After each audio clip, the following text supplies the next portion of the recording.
Hello, book lovers, and welcome to episode 143 of Authors Love Bookstores from a Mighty Blaze. I'm your host, Joe Moldover, and I am delighted to be here with you today. Every week, my partner, Kimberly Hensel Lawrence, and I travel across the U.S. and beyond to interview independent booksellers and the authors who love them. This week, we have a very special episode because after 3 years, we are finally reaching all 50 states, plus DC, Puerto Rico, Canada, and the UK. What is that 50th state, you ask? It is Oklahoma, and today we are visiting Magic City Books in Tulsa, Oklahoma, with Pat Kowitzel, buyer and author program coordinator. Pat, thank you for being here with us. Thanks for having me, Joe. Our author today, who's putting us over the top with a Oklahoma choice, is Ginny Sain. Ginny is an Oklahoma native, author, theatrical director, and acting instructor. She's the author of 2 novels. Kirkus called her most recent Secrets So Deep, a sorrowful, haunting, and romantic page-turner. And her third, One Last Breath, will be out in March 2024, and it's available for pre-order. Look to the comments for a link to pre-order that from Magic City. Ginny, thank you for being here. Thank you for joining us. Thank you so much for being here. Excited to get Oklahoma on your map. We've been, we were saying before, we've been circling Oklahoma. We've hit the other 49 plus DC plus Puerto Rico, but Oklahoma has just been tough to pin down until now. It took us 143 shows. Ginny, you are, I know, sitting in Florida right now, but you're an Oklahoma native, and you selected Magic City Books as your beloved independent bookstore. Will you tell us why? What is special about Sure, yeah. Magic City Books is really sort of the heart of the literary scene in Tulsa. And it's much more than a bookstore for those of us that live in that community. It's a literary hub. It's where we go for everything from coffee when we're reading and researching to when we want to pick up something new. But it's also the place and the people that bring in so many wonderful bookish events to our community and get those out there to the people of Oklahoma. You know, Tulsa has a great history of being a city that loves literature, that loves music, that loves art. And Magic City Books really fills that space where we needed a literary home, and they've given it to us. That's fantastic. I love that. Pat, we'd love to hear a little bit more about Magic City. I know that it's not just your ordinary independent bookstore, that Magic City is owned by the Tulsa Literary Coalition, right, and also is the home to Book Smart Tulsa. Will you tell us a little bit about your store and the role that you play in the community? Yeah, so the Tulsa Literary Coalition is a 501c3 nonprofit. So we are a nonprofit bookstore. That alone doesn't make us unique, but there are not as many of those as there are kind of traditional independent bookstores. We kind of grew out of a program called Book Smart Tulsa that our co-founder Jeff Martin had started more than 10 years ago, bringing authors to Tulsa. There really weren't independent bookstores with a major presence, and then kind of they were all slipping away in town. Jeff was doing these author programs, bringing in folks from just as they were on a tour and would kind of beg, borrow, and steal to try and get people to come. But eventually was able to kind of deliver on that enough to the point where Salman Rushdie came for Banned Books Week. And then the energy was there to kind of create an independent bookstore here in Tulsa. We really, a lot of the early conversations that we had with people was talking about how the arts community within a city can be viewed like a wheel, and there needs to be a spoke on that wheel for the opera, and there needs to be a spoke on that wheel for the ballet and the orchestra and museums and universities, and there needs to be an independent bookstore. There needs to be a kind of literary component to all of that, and so that's where Magic City Books is coming in, is to be a spoke on that kind of humanities and arts wheel. We do well over 100 author programs a year and partner with other organizations to produce some of them, do some of them ourselves. The room I'm in right now is a dedicated event space in the store called the Algonquin Room. And so we do a lot of our things in here, but we also do things kind of out in the community. When we've launched Ginny's 2 books. We did those both in the community, one at a museum and one at a local gallery. And so we really appreciate being able to take those opportunities, partner with other organizations. We get people to kind of see spaces maybe they haven't been in a long time, or maybe have never been in, and there for a book. So it's kind of a special thing we're doing here. That's great. Yeah, I love this book on the wheel metaphor. I think that's great. When I think about where the places I want to live, I always think I don't want to live anywhere where there's not a strong independent bookstore. Like that's just kind of like a prerequisite. Right. So that's great. Ginny, so you have been you've been part of this scene. You are now a twice and soon to be 3 times published novelist. Bunch of questions for you about that, but just first of all, for those who don't know your work, I would love it if you would just give us like 2 elevator pitches. Let's like ride down and then ride back up on the elevator. Because tell us about, first of all, Secret So Deep, which is your most recent, and as I said in the intro, has been well. It had a lovely review from Kirkus and been, I think, well received. And then also, congratulations, One Last Breath is coming out this coming March. So tell us about these books. Give us the pitch. Sure. Yeah, the stories I like to tell, I'm a YA author, so I write for young adults. I like to tell the stories of teens that are in unusual places dealing with unusual situations. So most of my stories are based in real settings, but they have a touch of magic or a little bit of the supernatural to them. They're thrillers or mysteries. So Secret So Deep is set on the Connecticut coast, which is a place that was very close to my heart. I spent a lot of time there working at a theater in Connecticut. And it is a seaside sort of foggy mystery about a girl who comes back to a theater program where her mother was an actress and drowned mysteriously 12 years ago. And she's investigating what happened there and sort of gets drawn into that herself. And it's a book that sort of blurs the lines between what's real and what isn't. It's a book about memory and how we can sometimes remember things that are not accurate. So then the next one that's coming out is One Last Breath. That one comes out in March. And it is actually set here in Florida. I wrote it when I was still living in Oklahoma, but I've since moved to Florida. And it is a story about a girl who grows up in the shadow of a crime that is committed in her small Florida town. And her town has sort of become a hub for murder tourism, for the true crime podcasters and all those people that are interested in that. And she feels like sort of that crime that happened there has been forgotten in the wake of sort of the buzz around it. But she's grown up obsessed with it, and a new girl comes to town who's also obsessed with it, and they can sort of team up to try to solve that mystery and see what happened there all those years ago. It's a book about 2 girls that are free divers. It's set in the freshwater springs of Central Florida. I spent a lot of time watching those divers go down, and it's such a fascinating thing to watch, and felt so sort of claustrophobic and terrifying to me to just watch them do that. That I thought, that would make a great element for sort of a thriller. It would add a little bit of tension to it. So those are the 2 that are coming up. The Dark and Shallow Lies was my first one. It's set in a psychic town in the bayous of Louisiana. So they all have that element of real people, real places, but a magical twist. Mm-hmm. So for the audience, both those of you who are with us now, and also people watching this video in future time, just a reminder: you want to pick up or pre-order Ginny's books, which you should. There's only one place you should get them, which is through Magic City Books in Tulsa, and the links are in your feeds. I want to talk about YA for just a moment, and Ginny, I'm going to go to you first, and then Pat, I'm going to go to you about books for young readers. But Ginny, we've had a number of authors on the program over the years who are YA or who write for young people. We had Judy Blume, which was a sort of a blast. Robin Benway, Victoria Aveyard, a bunch of sort of interesting people. And I sort of feel like there are some people who write YA who come to it because that is what they want to do. They want to write for young people. They want to speak to young people. They want to be influential in sort of young, developing lives. And then there are other people who just sort of just write what they want to write, and they have a particular voice, they have a particular vibe, and then they get to the publication stage, and somebody says, yeah, this goes on the YA shelf, and it's like, oh, okay. What was it for you? Did you set out to write YA? Did you wind up I there? did, yeah. I set out very specifically to write YA.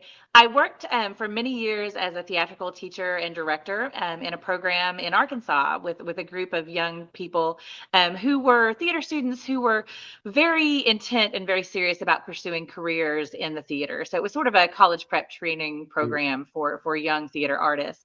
And working with those kids for so many years in such a close way, I just really got to know them. I got to know sort of the way their hearts work and the way their minds work. And I fell so in love with them, just their passion and their curiosity and their absolute love for each other and for their craft. And just, it's such an interesting place to be. It's such an exciting place to be, but it's such a scary place to be, getting poised to kind of go out into the world and make your way.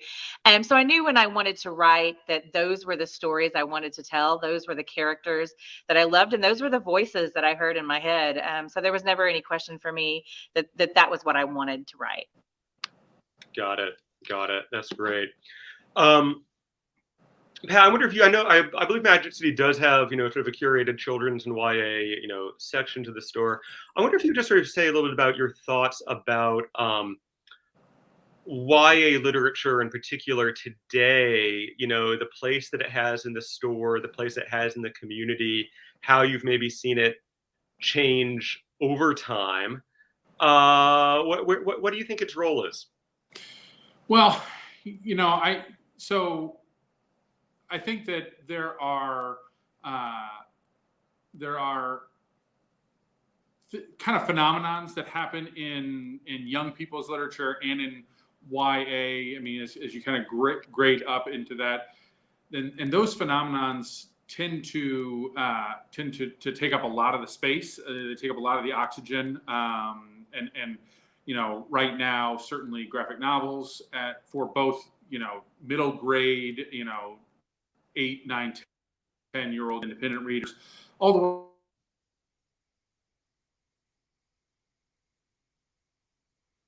the way on time get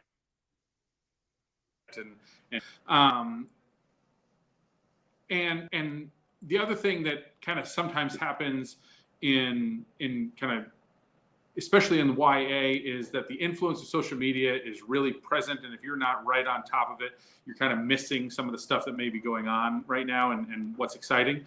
We are able to champion Ginny and Jennifer Lynn Barnes and Hannah Howard and Casey Bizet and a lot of Oklahoma young adult authors, and kind of know them and be able to kind of put them forward.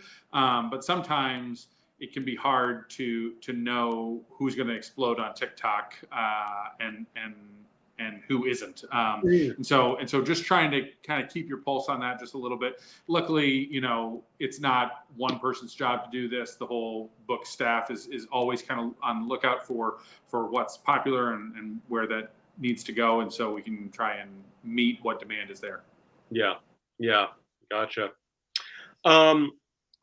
Ginny, you mentioned in passing just sort of your history with theater and the role that played in kind of I loved the way I don't remember exactly what your words were, but sort of introducing you to the hearts and minds of young people. And I should say for the audience that Ginny is going to be doing an online class through Scribophile coming up this month. We're going to put the link into the chat, how actors use physical action on stage and how writers can steal their techniques. So first of all, I would just sort of love if you would just tell us a little bit about that in particular and your thoughts on that, because that's super fascinating.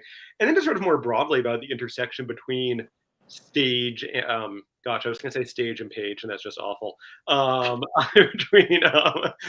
between stage and writing. Sure, yeah. I grew up in a family of writers. My mother is a writer. My father was a writer. My brother, Ben Myers, poet laureate for the state of Oklahoma a couple of years ago. So I come from a family of writers, but maybe either in spite of that or because of that, I always gravitated toward the theater from the time I was very little. And the theater was always my art form. That's always where I wanted to be and how I expressed myself, and never saw myself as a writer, really. I did some writing. I wrote some plays. I went to Quartz Mountain Arts Institute Institute in Writing when I was a high school student, which is a wonderful program we have in Oklahoma for artists of all different kinds.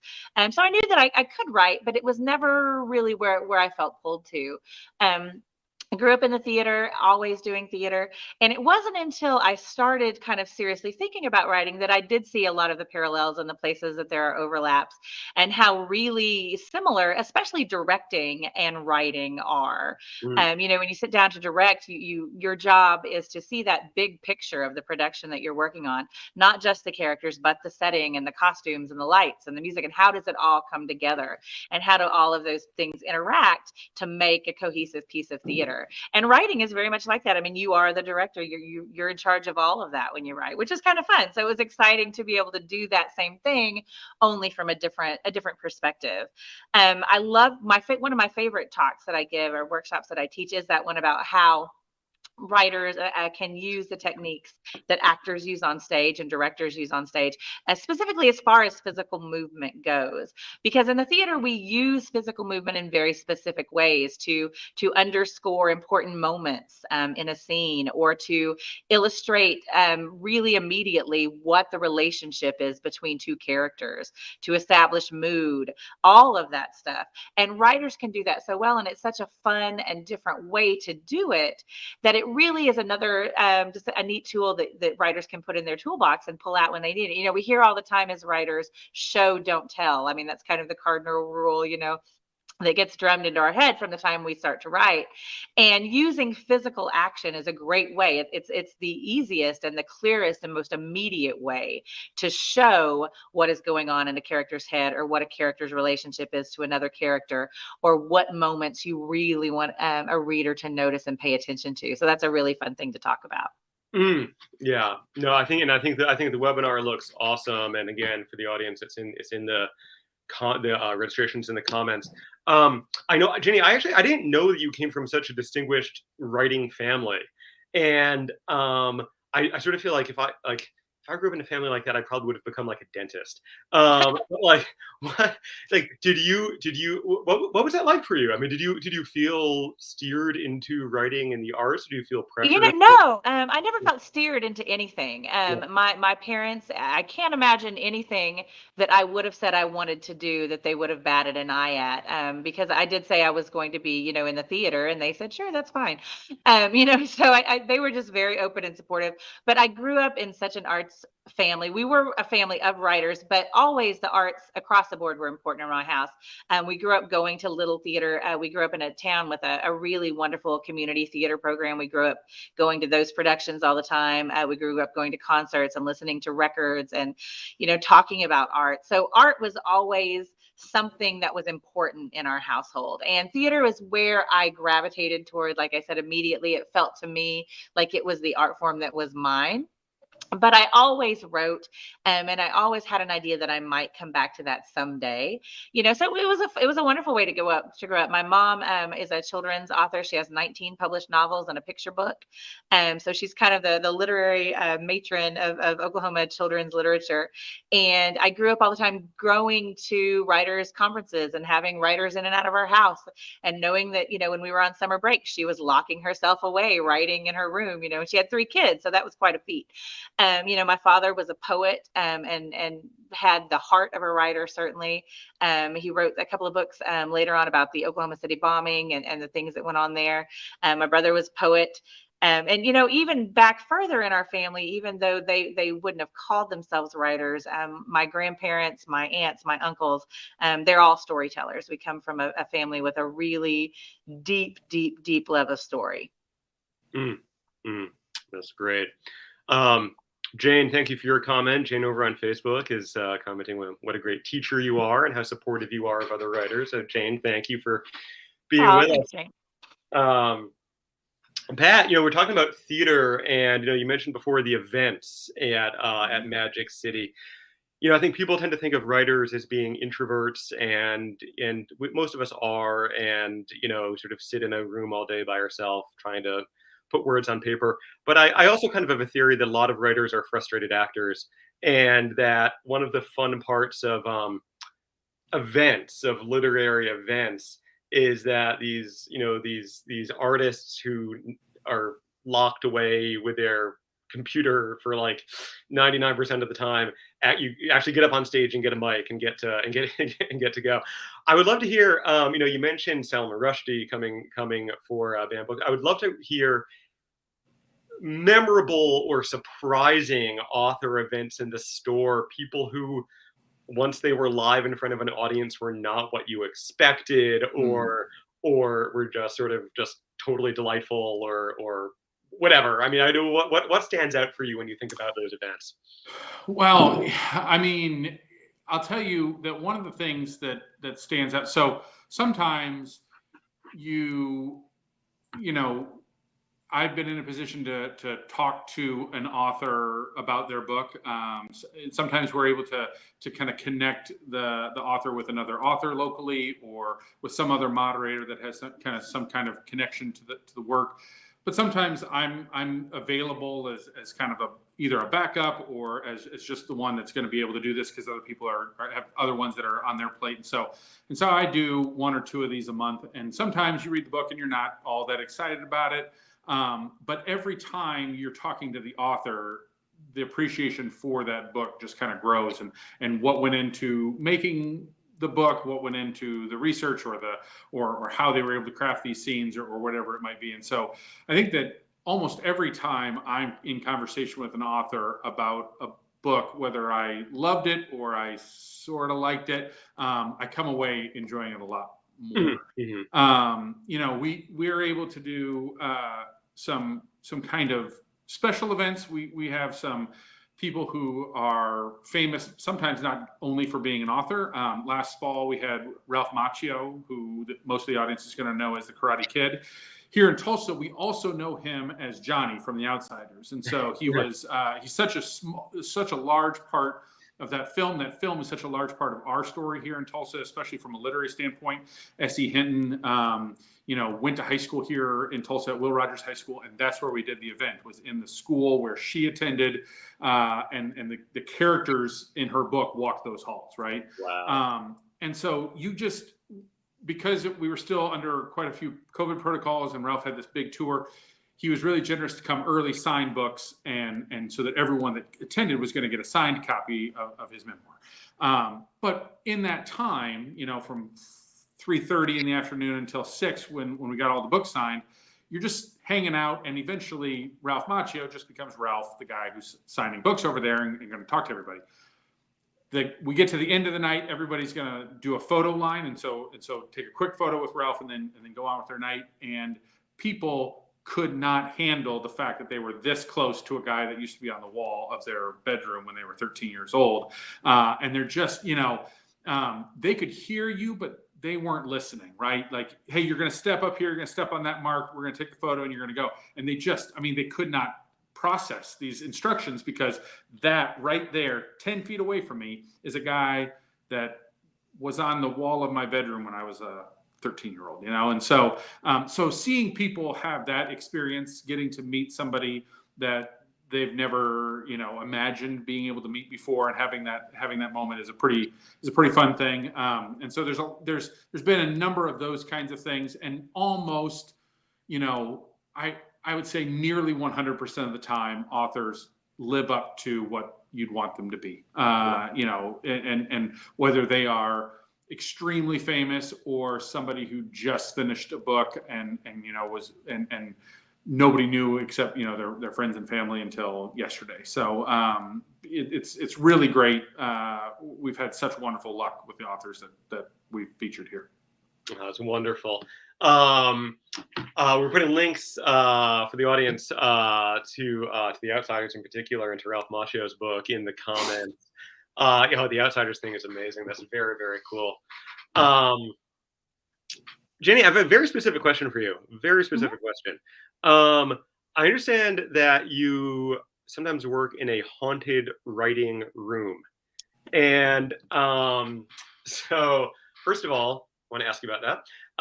Also, when you were talking about your work earlier, you shared, the way you describe it, and there's oftentimes a supernatural quality to it.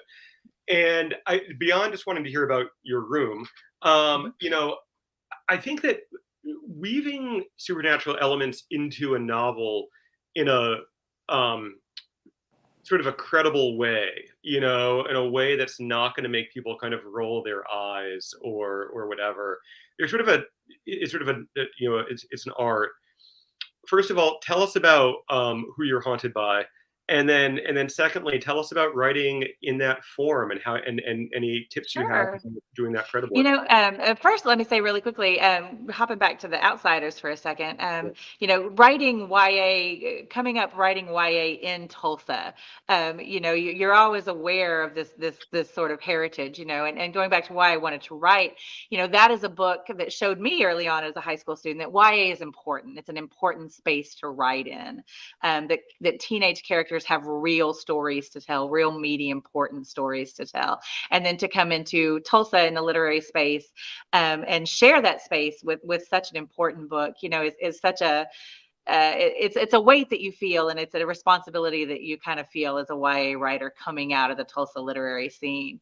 You know, so when I wanted to think about what to write about, and I knew I was going to write for teenagers, I also knew in the same way that I wanted to have that element of the supernatural or the paranormal sort of running through the stories that I tell. I do write in what I call a haunted writing room. It is not, as far as I know, actually haunted, but it's decorated in sort of a haunted way. My son and I are both lovers of all things spooky and Halloween. He does a haunted house every year in our garage for Halloween for the community, and grew up loving Halloween and sort of living in the spirit of Halloween all year long. So when I started writing sort of creepy, spooky stories, you know, that became sort of a family endeavor. So that spread out, and we had all this haunted stuff. So we set up this kind of haunted, spooky space to write. So I don't know if you can see, but I've got a skeleton back there. You know, I've got some fun things, you know, and it's just a fun thing, especially when I do a lot of like school discussions and workshops with teens and things online, and it's always kind of fun, you know, to show them the different stuff that I've got in here, that represent different books and different stories that I'm working on.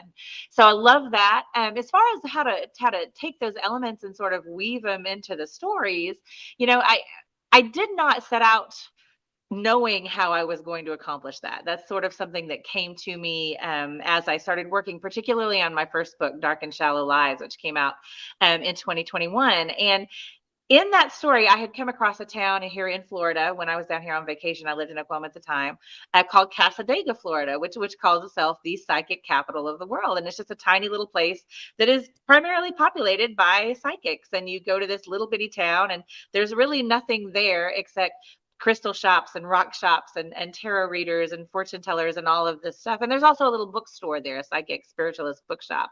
And I stopped in there, and I was standing on the front steps of that bookstore, and I thought, well, this would be a really cool place to set a book.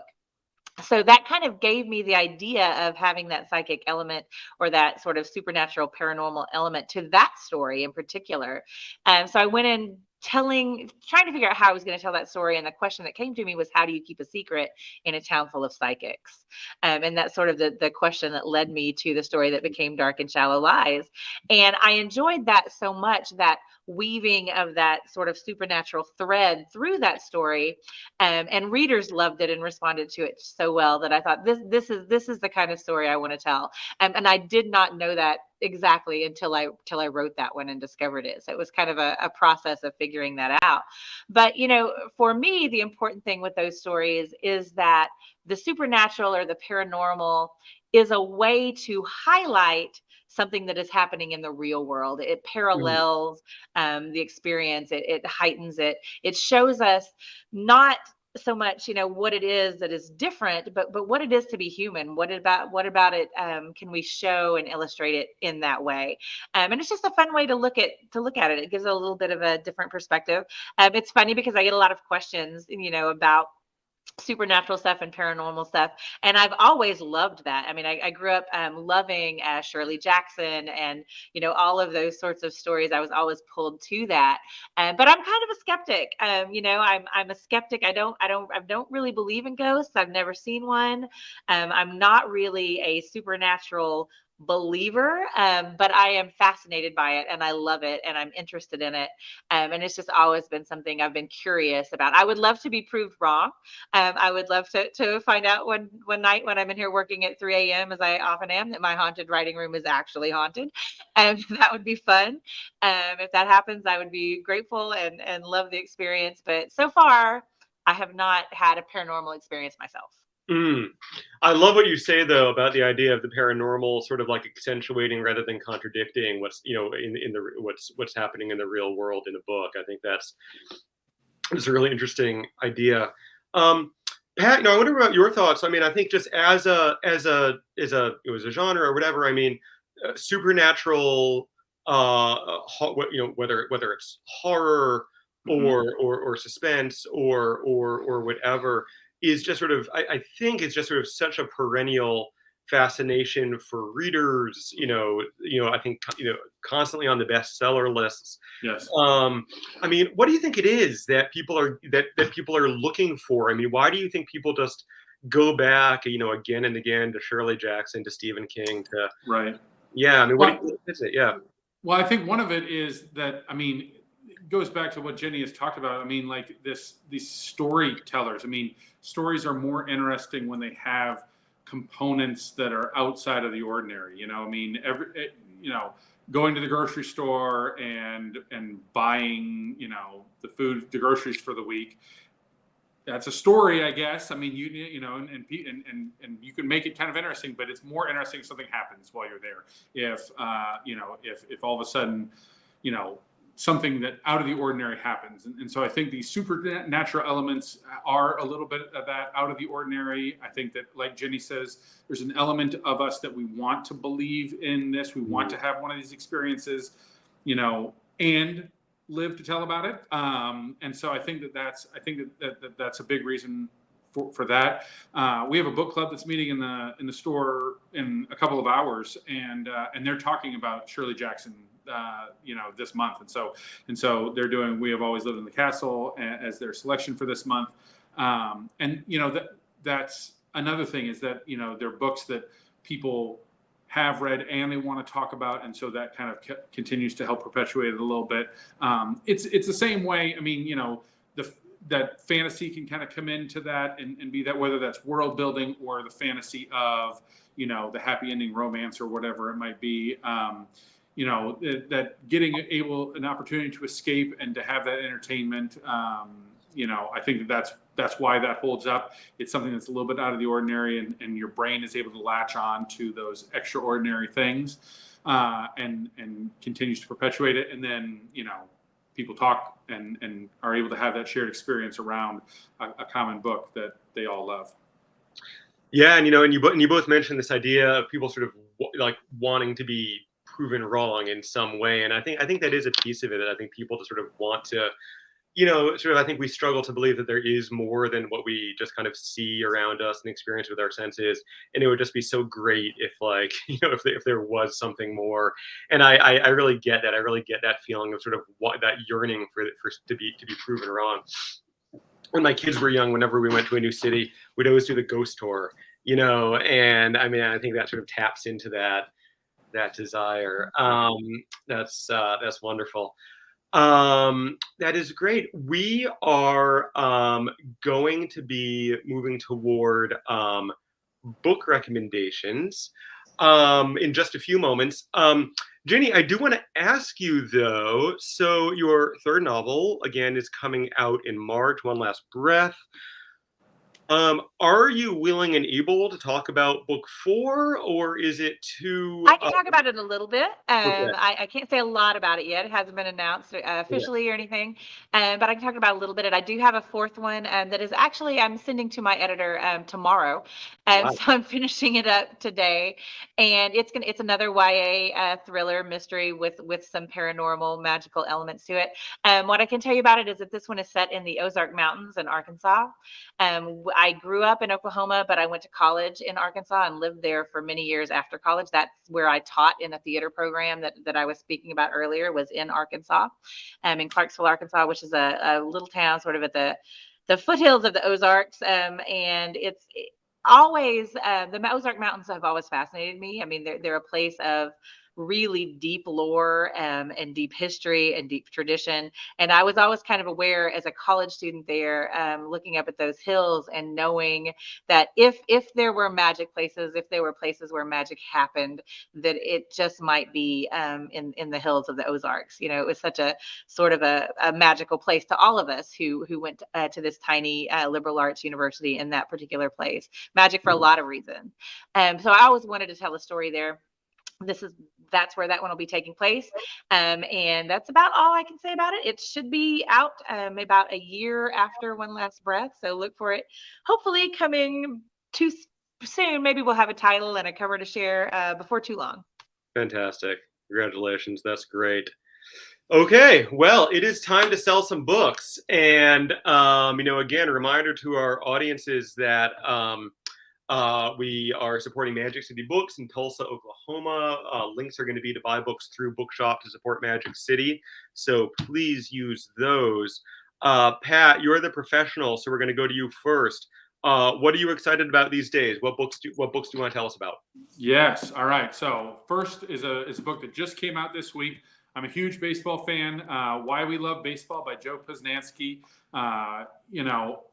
Just announcing this book kind of was a guarantee for my favorite book of the year was going to be this book. I didn't, even before you read it, Joe Posnanski writing on baseball is something that I look forward to from his newsletter. And anytime that he's got a book coming out, it's going to be my favorite thing.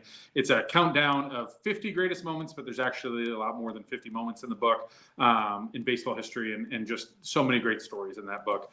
The second one I want to talk about is Chain Gang All-Stars by Nanakwame Ajebrenya. This book has been, our bookseller, Magic City Books Book of the Year. We were able to have Nanakwame visit us in May in the early stages of his book tour, and it's been just a perennial. Like, every week we're selling multiple copies of this book because our staff just is so enthusiastic about it.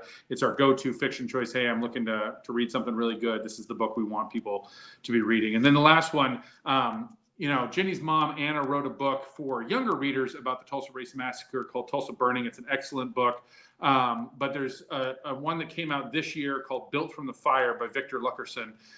Victor is a journalist who moved to Tulsa to tell this story. And so this is more than just the race massacre story of 1921. This is a story that goes through this last century, through the lens of one family, the Goodwin family, and kind of goes through multiple generations of that family, telling the story of Tulsa, of Black Tulsa, of growth, destruction, regrowth, which has just been the story of Greenwood and many Black communities around the country. And so we're going to be doing a whole series of events for people that are in the Tulsa area with Victor throughout the next few months here in Tulsa, breaking the book down into smaller pieces and discussing the book at different events. And so we're really excited about that partnership and being able to do that and taking kind of that long range look at a book.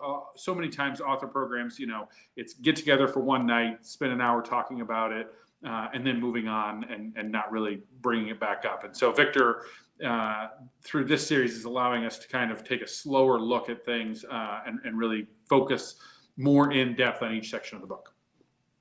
Incredible. That's great. Thank you. Ginny, what about you? What are you reading? Well, I'm not reading anything. I haven't been reading anything for the last couple of weeks because I've been desperately drafting, but starting tomorrow, I've got a long list of things I'm going to be reading that I'm really excited about it. But one thing I've read recently that I really loved is The Honeys by Ryan LaSala. It's a YA book. It's got a speculative twist to it. It's really, really interesting. I haven't read anything like it before, so I always recommend The Honeys. It's a really, really just going to be different than anything you've probably read before. I've got a couple of books that are coming out soon. One just came out, and then another one coming out, I think, next month, that I actually was able to read early and blurb, which is one of the best parts about being a writer, is you get to read things before they come out, which is, like a little perk that no one tells you about when you're thinking about being a writer. So two that I've loved particularly recently, one just came out, it's called Together We Rot. It's a YA book, Skyla, and I think her last name, I'm not sure how you pronounce it, but it's Arndt. I think it's Arndt. Maybe Together We Rot. Check that one out. And then another one that I also got to read early in blurb. It's called Bittersweet in the Hollow. Kate Purcell is the writer of that, and I've loved that. There's so many coming out that I've had a chance to read lately. There's another one, Secrets Never Die, which is a wonderful book, a YA book that's kind of set around secrets on Halloween night, which is always fun. Thin Air is as a mystery on a plane. I mean, there are just so many great things coming out right now that I can't wait to get back to reading so I can check some more things off. Fantastic. We had Ryan LaSala on the program, and I didn't know that. That's cool. Yeah. Yeah, great interview. Well, so I mean, and he's such a great personality. Yeah. When my first book came out, which was a YA novel, I sort of did my book tour, and as you know, the events can be kind of hit or miss, and sometimes people come, sometimes people don't. I did a panel in Salem, Massachusetts, and I was like, gosh, like this is so well attended. There are so many people here. People are so excited. This is great. And I was sitting next to Ryan. I hadn't met before, and he just sort of has this following and people who just love him, and he's a great personality, and so we invited him on the show. He's a lot of fun, yeah. We talked about the honeys, and that was great. Margaret's asking whether Together We Rot is a zombie book. Is that a zombie? Well, it is not a zombie book. It is kind of a creepy forest book. Very nice. Very nice. Yeah, it's very, very atmospheric, sort of dark and twisty, spooky forest, lots of trees. Definitely great for fall reading. Love it. Fantastic. Let me see, Pat. The last question always comes to you, so I am going to toss this over to you. Traditional last question for Authors Love Bookstores. Success as an independent bookseller is part luck, part hard work, and part what else? I was thinking about a couple of different things, and I ultimately I think that it's part cheerleading, and it's cheerleading authors, and it's cheerleading readers. We have folks that come in, or just people that you meet in your everyday life, and you tell them what you do, and you work at an independent bookstore and have the events and whatever it is, and sometimes people just need that encouragement to read again. They haven't picked up a book in a while. They've been busy with their life, whatever it might be. And so cheering them on and reminding them that, anything is good. Any choice that they make, there's no wrong choice for reading those books. If you've got small children in your life, read to them. And if that's the reading that you get to do, then that's wonderful. There's so many wonderful books for children that you can experience together with your kids. And if you're not in a position to do that, you have interests in different areas, pick something up and give it a shot. And if it isn't for you, then pick something else up and don't worry about it. If you don't have time to sit down with a book, but you do have a long car ride every day, check out an audiobook and give that a shot. And if you don't know where to go from that, just pick somebody whose voice you like. I've listened to audiobooks simply because they were read by Nick Offerman. And that's the only reason why I listened to that, was that I wanted to spend 10 hours with Nick Offerman. So, there's no wrong reason to do that. And we also get to cheerlead authors through the events and be able to bring even more people to an event. As you said, Joe, events can be hit and miss, but almost always the event is going to be able to kind of bring a few more people together. It's how I got started doing this. I came to author programs. I don't know that there is necessarily a traditional independent bookseller background, but I don't have it. If there is one, I just like to read, and I like being around books, and I like coming to these programs. And so I found myself being able to kind of get into this role, and I love being able to talk about books every day. I love coming in, to the bookstore and seeing it. I love seeing people come into the store, take that whiff of the books and say, it smells so great in here. It's like, it's just an everyday smell for me. But the fact that a new person comes in and is experiencing it, I get to live that through them a little bit sometimes too. So I wouldn't ask for a better job. I think it's just the greatest job in the world. And I find myself very lucky to get to do it. Oh man, what a great answer. And now I just, I want to quit my day job and Yep. go to the bookstore up the street. And thank you for that. That's wonderful.